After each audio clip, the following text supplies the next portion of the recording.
சுப்பிரமணியர் ஞானம் 200. பாடல் 181. கருதினார் எனைப்போல கண்டாருண்டோ, கபடற்ற வாயலையும் கண்டாருண்டோ. அனுதினமும் மும்மலத்தை எறுத்தாருண்டோ, ஆருயிரும் நாமென்று நினைப்பாருண்டோ. வருதியென்ற வாசியைத்தானறிவாருண்டோ, வஸ்தான வஸ்தில் நின்று வாழ்வாருண்டோ. சிறிது நாள் யானும்போ யலைந்தேயானுன், தேவியுட கிருபையினால் அறிந்திட்டேனே. இதன் பொருள், என்னை போல ஞான வாயிலை கண்டவர் உண்டோ, மும்மலங்களை அறுத்தவர் உண்டா, எல்லா உயிரும் ஒன்று என நினைப்பவர் உண்டா. நானும் சில காலம் அலைந்து திரிந்தாலும் இறுதியில் தேவியின் கிருபையினால் இந்த உண்மைகளை அறிந்தேன். பாடல் 182. அறிந்திட்டேன் ஆன்மாவை யானுமைந்தா, அழகான படுகுழியை தள்ளி போட்டேன். திறந்திட்டேன் மேச்சுடரைச் சொக்கியானும், துயமென்ற வெளியேறி தொடர்ந்து கண்டேன். வருத்திட்டேன் வாசி என்ற குதிரை மீதில், வாய்ப்பாக ஏறியுந்தாள் மகிமை கண்டேன்.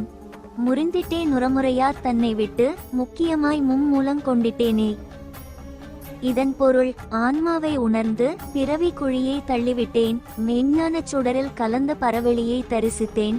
வாசி எனும் குதிரையில் ஏறி மகிமையை கண்டேன். உலக பற்றுகளை விட்டுவிட்டு மும்மூலங்களை, சக்கரங்களை வசப்படுத்தினேன். பாடல் 183. கொண்டதினார் குருவாக்கி குமரனாகி, குறையாத பொருளதனிற் கூடிக்கொண்டேன். அண்டதினால் அரூபமென்ற வெளியுமானேன், ஆன்மாவை யானாகி யருளும் பெற்றேன். வண்டபடி வண்டர்களை வதைத்து போட்டேன், வாசிவடி வேலையுந்தான் வாங்கிக் கொண்டேன்.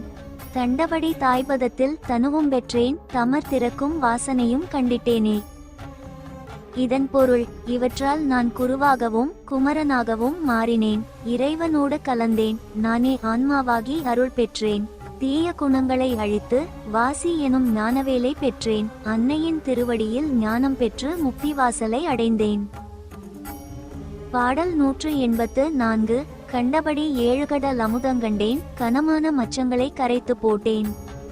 அண்டபடி எக்கடலிலடுத்துச் சென்றேன், ஆசானேஷனமே எறிந்து கொண்டேன். மண்டபடி மனமுருகி மனந்தளர்ந்தேன், மாறாட்ட பேச்சையெல்லாம் மதிக்க பெற்றேன். தொண்டர்படி தொண்டு பண்ணி நிலைத்து கொண்டேன், துவாத சார்ந்த வீதியிலே சொக்கினேனே.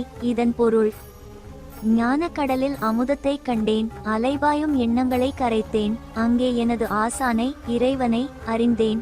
உலக பேச்சுக்களை விடுத்து இறை தொண்டு செய்து துவாத சாந்தம் எனும் உயர்நிலையில் சொக்கி நின்றேன்.